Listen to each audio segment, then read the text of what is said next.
Well, I'm glad you're back because we had to stop right in the middle of a story last week, and that's a tragedy on all levels. Matthew 15, verse 34 is where we're starting. But just to remember, Jesus has been, he sat on a mountainside. People came to him, and he just healed and healed and healed and healed. Then he told his apostles, I have compassion for these people because they've been here 3 days. They don't have any food. And the disciples said, well, where are we going to get that? After Jesus has already fed 5,000. He's going to feed 4,000 here. The same way. He said, how many loaves do you have? And, we have 7 loaves, a few small fish they'd gathered. So it's not the same as the 5,000. There are people who believe this story only occurred once and it's told 2 different ways. I don't think so. Because in humanity, we very often have to have the same lesson pounded at us several times. And I think that's what's going on here. He told the crowd to sit on the ground, and he took the 7 loaves and fish. When he'd given thanks, he broke them, gave them to the disciples. They in turn to the people. This sounds so familiar. They all ate and were satisfied. Afterward, the disciples picked up 7 basketfuls, very familiar, different number, of broken pieces that were left over. The number of those who ate was 4,000 men, besides women and children. After Jesus had sent the crowd away, he got into the boat and went into the vicinity of Magadan. So, sign, drumming into the disciples, you've got to trust this. Trust what? The food will magically appear? No, he's saying, do what you can. You go get the food you can, and then we'll talk about whether or not we can feed these people. But you got to go get the food. You need to engage and be a part of the process of what God is doing. This is why Paul refers to us as being fellow laborers with God, co-workers with God. God says, go into all the world. He doesn't say, you guys chill. I'm going to go into all the world and take care of this. Could he? Yes. But he chooses to work with us. Think of Philip and the queen's treasurer, often called the Ethiopian eunuch. I do believe he'd probably prefer the queen's treasurer to be remembered that way. When the Holy Spirit takes Philip and then puts him there to where he can see the treasurer's chariots going by, he says, you go join yourself there and you teach him. So the angel miraculously took him from where he was to where the treasurer was, but the angel didn't do the teaching. He told the guy, go for it. He wants us, men and women, boy and girl, to engage and be a part of the process. That's why it's very, very important to be involved in charitable work and to take your family with you. Let the kids fold the clothes, clean the clothes. Help them see how to feed the poor. Let them see what you do with your money and to be involved in the charitable work that you do. And then, by the way, let us know about it. Now, this isn't one of those, if you give to be seen of men, then you have no. No. By telling us the stories, you encourage us to do more of the same. And so send us a note. Tell us what 501c3 charities you're involved with in your area, because we really want to know what it is, whether it is supporting homeless veterans in New Jersey, which one of our young ladies is our minister to them. We help that. Whether it is supporting women who are pregnant and need help with their babies in Northeast Missouri, we are involved with that. Or whether it's feeding people here locally, actually through One General Way, feeding people all over the states, we do that. So, but let your kids be a part of it. Have them be involved in it. God has called us all to be involved, so we teach them early. Now, he went to the vicinity of Magadan, and the Pharisees and Sadducees, oh boy, they're back, came to Jesus and tested him by asking him to show them a sign from heaven. In other words, you've been doing all these miracles. Everybody's been talking about the miracles. The 4,000 guys and their families that got fed there and all the healings have been done here. Well, let's just see if you really are from God. Do some miracles for us. Last week I referenced the old musical Jesus Christ Superstar, and that was another song on that soundtrack that really hit me. And it's King Herod demanding a sign from Jesus. And it's sung in a comical way, but it's not taken comically by anybody that really pays attention. Saying, hey, I've been looking forward to, and Herod did. I've been looking forward to seeing you. Do some signs for me. God is not your puppet. He's not your dog that reacts and does tricks because you want him to. No. So he replied, when evening comes, you say it'll be fair weather, for the sky is red. And in the morning, today it will be stormy, for the sky is red and overcast. You know how to interpret the appearance of the sky, but you cannot interpret the signs of the times. Wow. Wow. You know how to read the weather, but you haven't paid attention to what's going on around you. I don't think it is very healthy for us to consume a lot of news during the day, because no matter where you get your news from, it's slanted, it's skewed, and some things are put in and some things are put out. You might sample bits of different news through the day, but we do need to know a bit of what's going on. We don't need to be caught off guard all the time. So we know a bit, and we look at the signs of the time, we adjust our prayers and behavior accordingly. They were believing that doing their actions, their processes, their procedures, their traditions, that would bring about a world that they wanted without paying attention to the world that was really there. He says, a wicked and adulterous generation looks for a sign, but none will be given it except the sign of Jonah. Then he left them and walked away. What? What does that mean? Well, we know because we know the end of the story. Nobody he just said this to knew. We know the end of the story. Jesus was in the tomb 3 days, Jonah in the belly of the fish 3 days. Jonah comes out alive. Jesus comes out alive. It's a bigger miracle because Jesus actually died. That's the sign he's talking about. You're going to get a sign.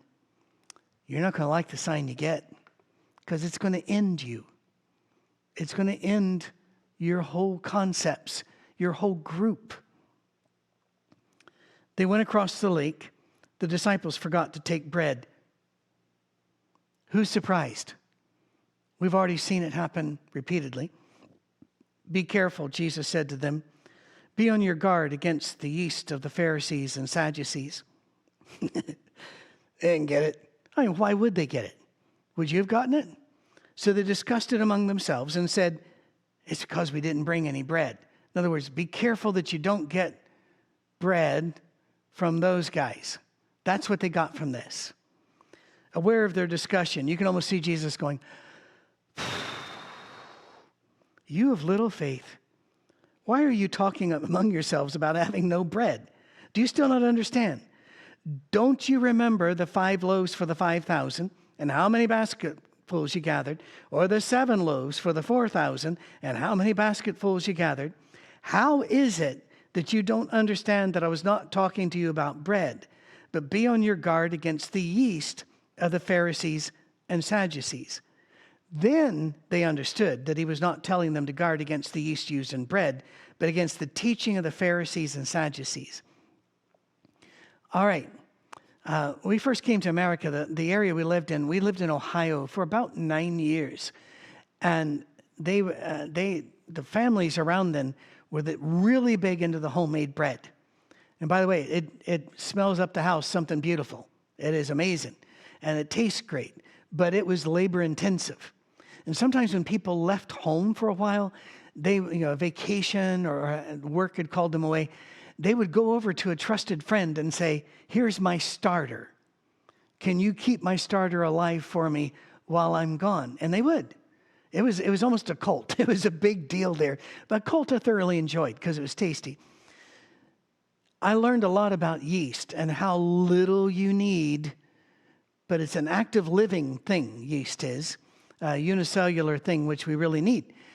And a little bit's all you need. All of us have had bread, whether homemade or not, that didn't taste right because it had too much yeast. And if it doesn't have enough yeast, it doesn't rise. And it becomes a flatter, harder bread. So he's saying, don't even let a little bit of this attitude get in you. My dear Christian friends on Twitter, on Discord, Reddit, wherever you are. I don't know why you'd be on Reddit or anyway. Wherever you are, the attitude shoved at you by the algorithm are fierce and very determined and very sure of themselves.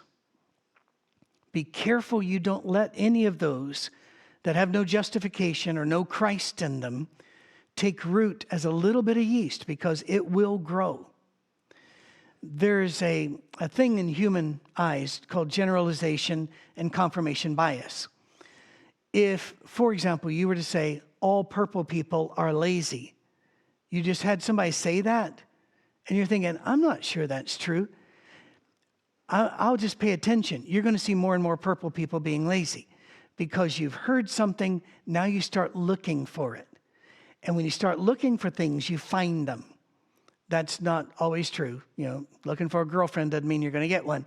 But you get my point. You will start noticing things more often. For example, if you are a gambler, that's the way they work. They're walking somewhere and they see this big address that says 313, and they're thinking, that's the lottery numbers I got to put in there now. And because everywhere I looked, I saw another 3 or 1 or a 3. It's because you were looking. That's why you saw it. And confirmation bias means I looked, I saw it, therefore it must be true. It's the same thing as when on television it might say, I took this particular vitamin and now I have more energy than ever. Maybe, but more likely you were paying more attention to your energy level. You had invested money in the vitamin, therefore you're invested in this working. It's called confirmation bias, all right? Here, yeast, those little ideas can start making us look for things, and then it grows, and then we got to back it up. Purple people are not only lazy, but we really think they're having too many babies and that they're probably evil too. And you start, it all starts working like this. Be very careful. Trace it. Whatever thought you're having, trace it, face it, and if necessary, erase it. That's a therapeutic model for you. When Jesus came to the region of Caesarea Philippi, he asked his disciples, who do people say the Son of Man is? Now he's referring to himself. It's a weird way to refer to yourself. In our language, not to them. Son of Man was not a religious title at this point, although it was becoming one because of Christ's life. It really means this guy, this person. Who do they say I am? Because he wasn't saying, who do they say that I, the Son of God, co-equal with the Father and the Spirit? He doesn't say that because he comes to us with the most common name in the first century. Jesus, Jacob, and Joseph were basically the same name back then. It was certainly related. And so he's just saying, who are people saying that this guy walking around is? They replied, some say John the Baptist, others say Elijah, and still others Jeremiah or one of the prophets. Why would they say that? Aren't those people all dead? Yes, but Elijah didn't technically die. He was caught up into heaven. So there were prophecies that Elijah would come back. There were prophecies and ideas that John the Baptist would come back. And Jeremiah, that voice crying in the wilderness that, some people said, well, that's kind of Jesus. He's always in the wilderness and he's always calling us to repent and come back to God. Simon Peter answered, you are the Messiah, the Son of the living God. Now the word Messiah means the anointed one, which means Peter really got it. He understood you're not just that guy. You are the one sent to us from God. You are the suffering servant in Isaiah 53. You are the fulfillment of all the prophecies about our new king come from heaven to restore us. Jesus replied, blessed are you, Simon, son of Jonah, for this was not revealed to you by flesh and blood, but by my Father in heaven. And I tell you that you are Peter, and on this rock I will build my church, and the gates of Hades will not overcome it. I will give you the keys of the kingdom of heaven. Whatever you bind on earth will be bound in heaven, and whatever you loose on earth will be loosed in heaven. Then he ordered his disciples not to tell anyone that he was the Messiah. We'll deal with verse 20 here in a bit. Now, our Catholic friends, who are our brothers and sisters, we do not speak evil of them, nor do we tolerate such. But they take this passage because they've been told to. They've been told to read it on its face as it comes across in English, or to be fair, most Western languages. And if you look upon it, it sure sounds like Peter and upon this rock. Why would he say, you are Peter? Well, the name Peter does mean rock. It means a little rock. And then he says, and upon this rock, it's a bigger rock. But it doesn't look that way unless you know the Greek. And therefore, it looks like he's saying, I'm going to build my church on Peter. And that's where the Catholic get the idea of Peter being the first pope. Even though Peter was not from Rome, and as far as we can tell historically, never lived there, never preached there, but was taken there to be executed. That's historically accurate. We, with all due respect, disagree that that's what's being said here. He's saying, Peter, this has not been revealed to you by people. God gave this to you, and blessed are you. I like you, Peter. You got it. Now you are Peter, a little rock, but upon this rock, I am the Son of God, the Messiah, the large rock, the foundation-sized rock. I will build my church, and I will give you the keys of the kingdom of heaven. Now, here's where versions matter. There was a version, and the New American Standard Version is a great version. The old American Standard Version of 1901 was so accurate when it came to verbs that it was difficult to read, and so it never really caught on. The other problem was it was a supremely accurate translation of a text that wasn't a really good text. And so they had to update the text with better manuscripts, older manuscripts, and sort that out. That said, it's still good to have a copy of the 1901 American Standard Version around just so that you can look at the verbs. And the verbs here, they get it right. I'll give you the keys of the heaven.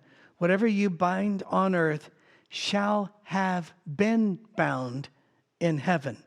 And whatever you loose on earth shall have been loosed in heaven. You see how that changes everything?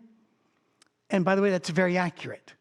That is better voicing of the verbs used here. So it's not saying, Peter, whatever laws you make up, that's what we'll do. Now, Jesus has actually come pretty close to saying that about all of us. He said, when you agree about something on earth, my Father in heaven and I will agree with you. This is a give and take. Come, let us reason together. This is a deal that God has made with us to work with us in the unfolding of his kingdom. It does not, in my opinion, say anything about Peter being the head and Peter making the rules. Although Peter absolutely was a spokesman, which is referred to as the first preacher in Acts chapter 2, we see that Peter stayed within the Jews. Paul went to the Gentiles. So there was no later effect that showed that anybody thought Peter was the head of the church. Not until a couple hundred years later did that idea start to filter, and it really never started getting really firmed in until after Constantine. Now, I do want to bring up another issue here. The gates of Hades. Hades means the realm of the dead. It doesn't mean hell. It doesn't mean what we think of as Gehenna or any of these other. By the way, those of you who are not aware of this, we are just now starting a series on Sunday morning. I believe the 28th, well, not the 28th, but around 21st is going to be the first one. But look, around the third or fourth week in August will be the first one. And it's going to be called Hell and Heaven and a God of Love. And basically, what happens after we die? What is hell? What is heaven? What happens? What have we got right? What have we got wrong? And if you've been listening to us for years, you already know there's going to be some discussion about what we got wrong. But Hades was a catch-all term for after death. And it would include paradise. It would include Tartarus or torment. It would include all of those ideas around Hades. Although the man is not a Christian, and in fact is he refers to it as a happy agnostic. Some people think he's more of an atheist than not. Bart Ehrman's book on the history of heaven and hell is actually very, very instructive, informative on the ideas that were being bandied about at this time and widely accepted about what hell is. When I was a boy, I read this mainly out of King James or the 1901 American Standard Version, and therefore I read that the gates of hell will not prevail against it. And we were always in a defensive posture. You know, the Soviets may come across through the Fulda Gap or fire their missiles over the North Pole at us, but they'll never be able to wipe out the church because the gates of hell cannot prevail against us. Wait, gates are not offensive. Gates are defensive. Here Jesus is not saying the devil and hell and death won't be able to overwhelm you. He's saying you will overwhelm death and hell and Satan. Their gates can't stand up to us. Changes everything once you realize what you've just read. Yeah. We're not supposed to be defensive, hunkered down in some sort of fetal position, just hanging on to hope that that the bad won't wipe us out. No, we go out there and we defeat death. We defeat Satan. We defeat hell. He says they won't be able to prevail against you. That's superb news. So now he's made it known to them who he is, that they get it, that this is going to be a partnership between heaven and humanity. And then he says, don't tell anybody about this yet. Well, why? Why would you do such a thing? Well, the Bible's never explicit about this. And so please mark this with a red flag that this is Patrick doing some supposition. Not the first time that's happened, but I do try to let you know. I believe it's because if they go out in the most fiercely monotheistic culture that was known at that time and start saying, this guy is God, the Son of God, the anointed of God, the chances of the cross happening way too early occur. He needs a few years, between 3 and 4 years, to get his followers ready, and then he dies for all of us. He doesn't need the mob coming for him right now. He's not afraid of death. Well, I think everybody's afraid of the dying process. And certainly if you knew it was going to be by the cross, there is fear involved there. And I think we can see that in some of Jesus's behavior. But his courage was far greater than his fear. And his determination was far greater than his fear. And so he's determined to get there, but he wants to get his work done before that happens. And of course, his greatest work is done on the cross and from the empty tomb. So that's why I think he's telling them. From that time on, Jesus began to explain to his disciples that he must go to Jerusalem and suffer many things at the hands of the elders, the chief priests, and the teachers of the law, and that he must be killed and on the third day be raised to life. So now he is not hiding it from them. He is opening this up to them, letting them know this is going to happen. And there's nothing you can do to stop it. It's going to happen. Now, Peter, who he just said had done good stuff, gets riled up by this. Peter took him aside. Hey, God, you and I need to talk a little bit. I need to straighten you out on a thing or two. I love it that the people in Scripture are gasp people. And that they get it right and they get it wrong. And sometimes comically wrong. And began to rebuke him. Peter's rebuking Jesus, saying, never, Lord, this will never happen to you. And Peter was not expecting what he got. Jesus turned and said to Peter, get behind me, Satan. You are a stumbling block to me. You do not have in mind the concerns of God, but merely human concerns. Whoa. The last couple of weeks, we've seen some really harsh things said by Jesus. You know something? If you've got a big job to do, it's super important. Time is of the essence, and you know a horrific thing is coming your way. It does sharpen the language to where you're not able to be as flowery and as gentle as you'd like. you need blunt. Now, why would he call him Satan? Satan means accuser. Well, Jesus is saying, this must happen. Peter goes, no, it doesn't. And he's saying, are you saying I'm a liar? Are you saying I'm wrong? You just thought I was the anointed one, the Son of God. Are you now saying I've got it wrong, Peter? Who are you to say this? So he has every right to say, you're accusing me. Get out of my sight. That's what get behind me means. And then he says, you don't have in mind the things of God. You have in mind human concerns. How many more missionaries could we send into the field, and how many more people could we feed if we weren't so concerned about our human concerns? About we need our pantry to be more full, we need our bank account to be more full. We need you know this, we all know this, and I'm not trying to dig for your dollars here.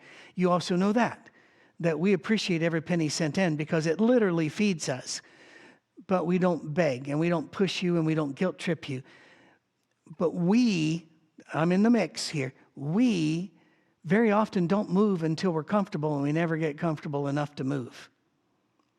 I know of some mission men called to the mission field, and I know of some women called to the mission field who could not go to the mission field because their spouse liked their stuff too much to put it in storage and go, or to sell it and go, or didn't like this, that, or the other. Now, quite frankly, if you have a spouse, you're supposed to work together. So I'm not saying, leave them and go or they're a bad person.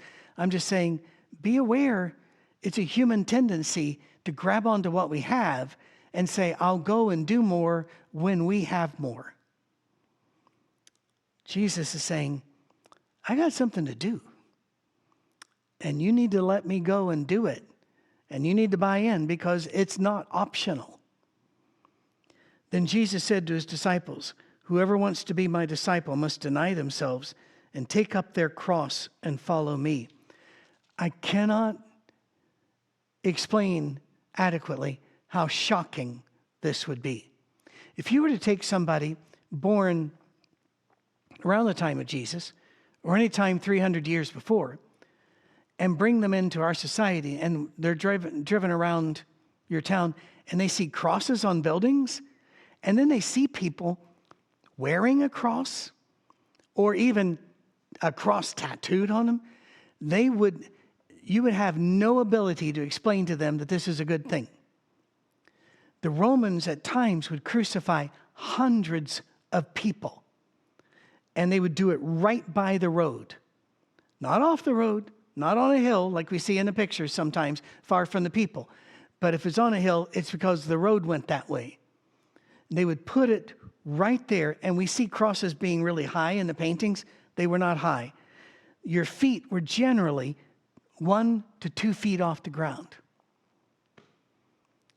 And then lean forward. So as people are walking, you're right there, writhing in pain, sweating and bleeding right there, screaming in pain.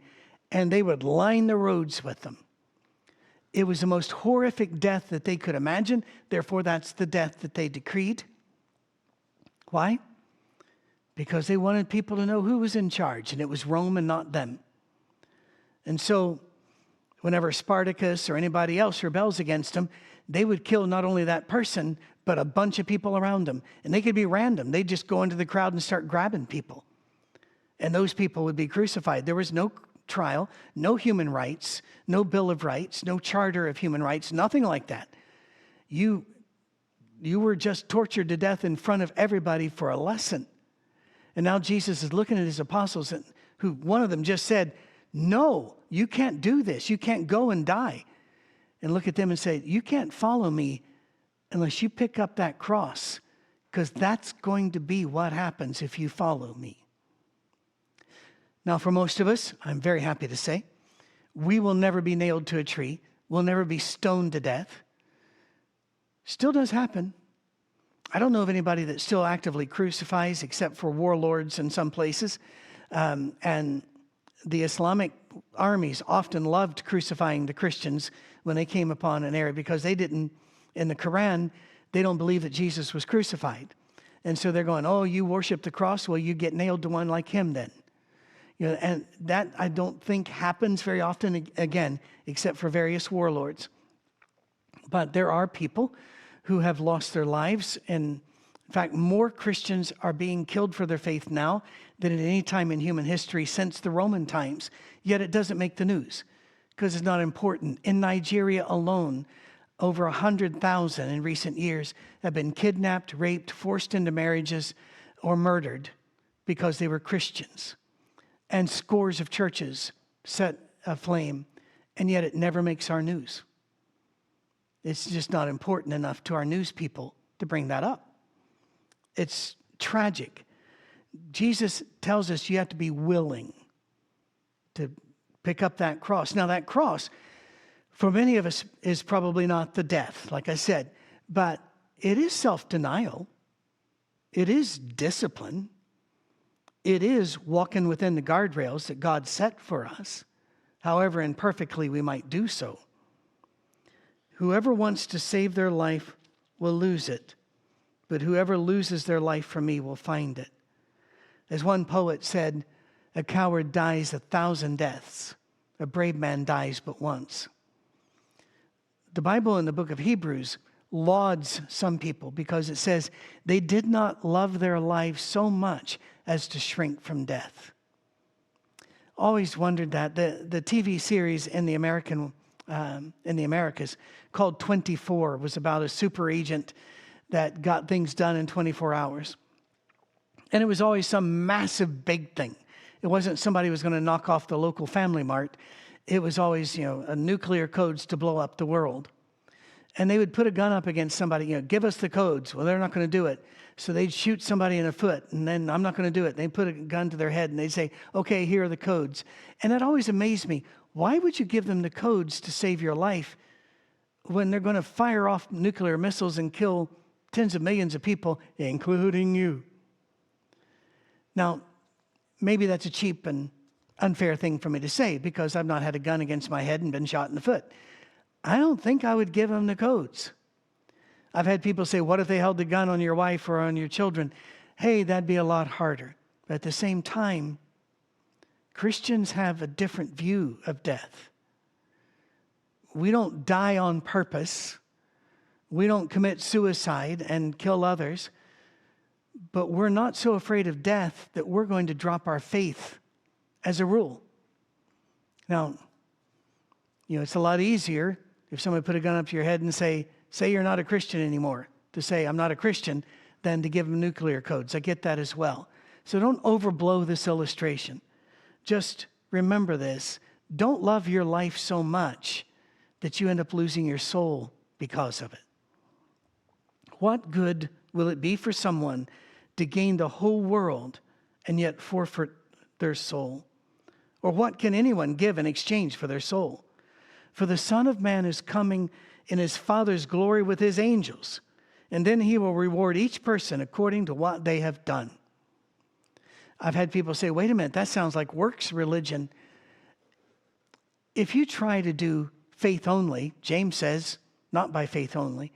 If you try to do works salvation, Paul makes it very plain, no, that doesn't do it.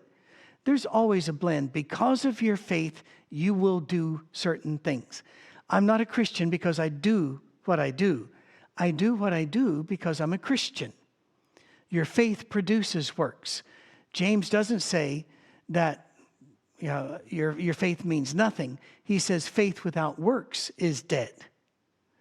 Your faith needs to show outside. And Jesus is saying, I'm coming with my angels. He says elsewhere, don't be afraid of those that can kill the body. Be afraid of the one who can kill the body and the soul. He says, I'm coming. Remember that. Remember who's in charge ultimately. And then he says to them, truly I say to you, some who are standing here will not taste death before they see the Son of Man coming in his kingdom. This verse will be very, very important when we get another 8 or so chapters further down the road. And the Olivet Discourse is given. But the kingdom of God doesn't mean heaven necessarily. It means the church and the Christian community and the life of faith right here, right now. And Jesus brought it at great cost to himself and great benefit to us. We have to leave it there. One of my favorite stories comes next, but due to the limits of time, that means it comes next week. Thank you for being with us. Thank you for those who give, support, and those that subscribe and share. Amazing. That's a huge help to us. God bless you. We'll see you soon.